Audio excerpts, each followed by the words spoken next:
Addunyaa kana irratti wantoota yeroo ammaa dhalli namaa baay'inaan fayyadamuu fi meeshaalee teekinooloojii dhalli namaa hedduminaan itti fayyadamu keessaa inni tokko bilbila harka keenyaati. Bilbila harka keenya yookaan moobaayilii jennee kan waamnu addunyaa irratti amma wantoota fiicharistik ta'anii fi moodeloota gurguddaa hedduudhaan achi as bahaa dhufaniiru. Bifa salphaa ta'e wantoota siliim ta'an wantoota qaqalloo fi baachuudhaaf illee hin ulfaanne irratti hojjetamuu yeroo itti bilbilli jalqabe irra jirra jechuudha. Teekinooloojiin bilbilaa baay'ee guddachuudhaan sadarkaa amma irra jiru irra ga'ee jira. Seenaan bilbilaa egaa kan jalqabame jaarraa 19ffaa keessaa ta'u malee yeroo ammaa kanatti baay'ee deemuudhaan teekinooloojii hedduun innoveeshinii hedduun itti hojjetamanii jiru. Egaa guyyaa har'aa sagantaa waliin daawwannu keessatti waa'ee bilbilaa waliin wal qabsiisuudhaan baay'inaan kan hin mul'anne tokko chaarjeriin innoveeshinii adda addaa mul'achaa sababa jiranii fi innoveeshinii torbee kana keessa ture yookaan immoo kalaqa torbee kana keessa ture teekinooloojii addaa tokko kanan isin biraan ga'u ta'a jechuudha. Teekinooloojiin kun egaa bilbila keenya sekeendii 2 qofaa keessatti chaarjii godhachuu kan nu dandeessisudha jechuudha. Tilmaamuuf wanta ulfaatuu fi sammuu namaan ol wanta ta'uu danda'udha. Inni kun yaada sekeendii 2 gidduutti bilbila keessan chaarjii godhatanii fudhachuun akkamitti akka danda'amu sagantaa kana keessatti kan daawwannu ta'a jechuudha. Turtii gaarii maatii keenya ta'uudhaan sabiskiraayibii gochuudhaan nu waliin turaa isiniin jedha. Turtii gaarii.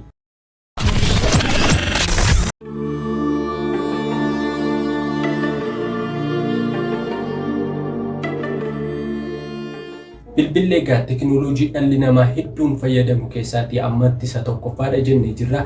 Uummata addunyaa biliyoona 8 addunyaa kanarra jiru keessatti yoo xinnaateef biliyoonni 7.4 ni fayyadamu jedhameetu tilmaamamaa. Isa kana keessaa persentiin 98 ol dhala namaa addunyaa kanarra jiru keessatti akka fayyadamudha. Egaa lakkoofsi kun kan agarsiisu isaan keessaa egaa bilbila 2 isaa ol kan qabaatan jiraachuu danda'u. Garuu istaatiksiin jiru akka agarsiisutti bilbila harka irratti fayyadamuudhaan yoo xinnaateef namoonni biliyoona 5 ol ta'an harka irratti akka fayyadamuudhaan guyyaa guyyaatti taatee adda addaa irratti geggeessan ni dubbatama jechuudha. Seenaa bilbilaa egaa gara duubaatti deebinee gaafa ilaallu bara 1947 achi nu deebisaa. Bell Labs Engineer kan jedhaman neetwoork seelulaarii yeroo jalqabaadhaaf hojjechuudhaaf yaada isaa eegalan jechuudha. Inni kun egaa bara 1950mootaa fi 60moota keessa immoo jabaachuudhaan neetwoorkiin diriirfamu eegale jechuudha. Divaayizoonni gurguddaa ta'an akkuma beekamu egaa kompiitarri fa'aa hamma manaa ga'a jedhamee yaadama. Bilbilli fa'aa wantoota gurguddaa ta'an divaayizoota gurguddaa ta'an irraa bara 1960mootaa fi 50moota keessa hojjetamuu jalqabee ture jechuudha.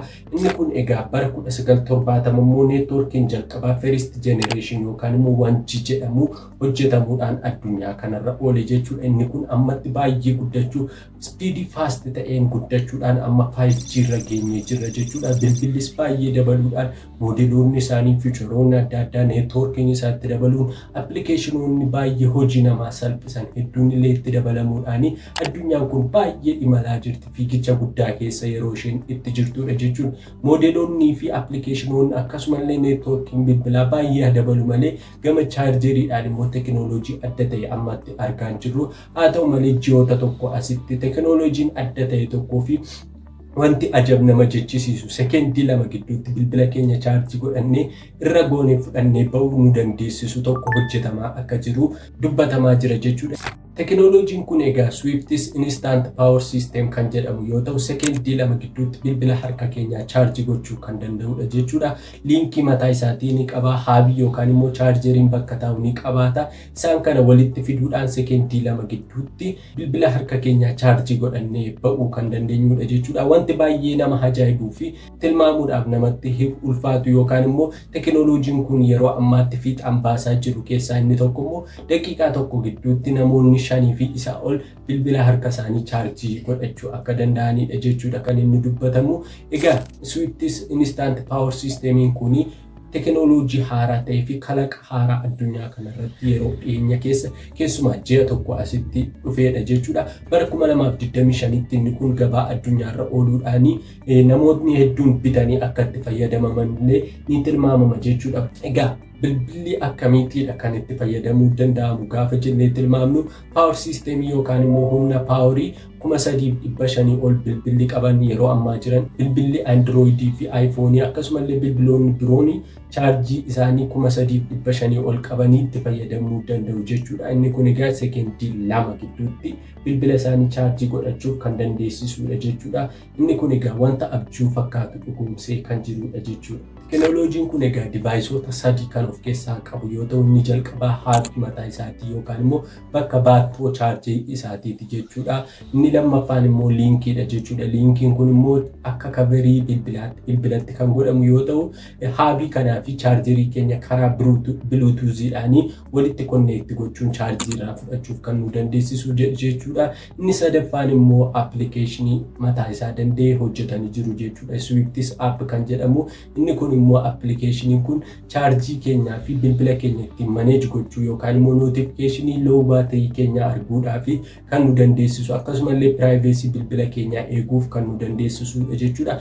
Mee wal duraa duubaatiin gabaabsinee teknooloojiiwwan kana yookaan divaayisoota kana maal akka isaan of keessaa qaban ilaaluudhaan gatii ammaatti addunyaarra oolee jiru immoo ilaallee waliin xumurra. Akkuma duratti isinitti himee ture egaa haabiin kun meeshaa chaarjeriin kun irraa guutamuu fi chaarjii fudhatee of keessa tursuudhaan bilbila keenyaaf karaa liinkiitiin chaarjii kennuu danda'udha jechuudha. Chaarjii of keessatti qabachuu fi ofirraa baasuudhaan gara bilbila keenyaatti dabarsuu kan nu dandeessisudha jechuudha. Inni kun egaa baay'ee wanti nama ajaa'ibu ekstiraa baatirii 5 ol kan of keessaa qabu isa tokkorraatii gara isa tokkootti jijjiiruuf immoo sekendii 4 qofaa kan itti fudhatudha jechuudha. Bilbila baatirii 5 olii chaarjii gochuu kan danda'u jechuudha. Sooftiweerii mataa isaatii liinkii kana wajjin properly liinkii ta'ee kan of keessaa qabuu fi hojii isaaf baay'ee salphaa fi ulfaatinni isaallee akkasuma baay'ee salphaa guddinni isaa baay'ee salphaa ta'ee fi teknooloojii sirriitti of keessaa qabudha jechuudha.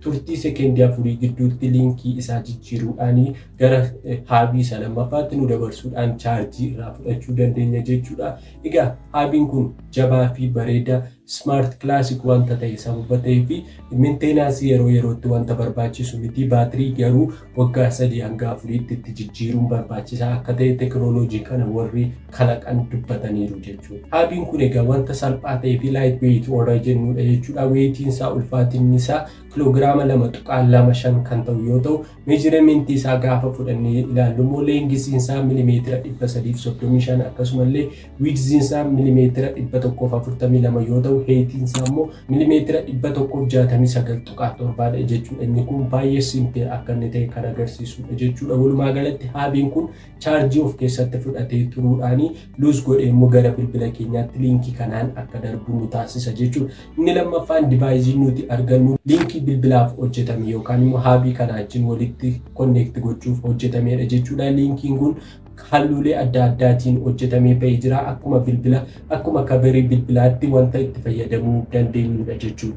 Liinkiin kun egaa Swiftis link kan jedhamu yoo ta'u karaa bluetoothiidhaan bilbila keenyatti chaarjiin haabiirraatii dhufe akka darbu kan dandeessisudha jechuudha. Halluuwwan 6 fi isaa waliin yeroo ammaatti hojjetamanii jiru.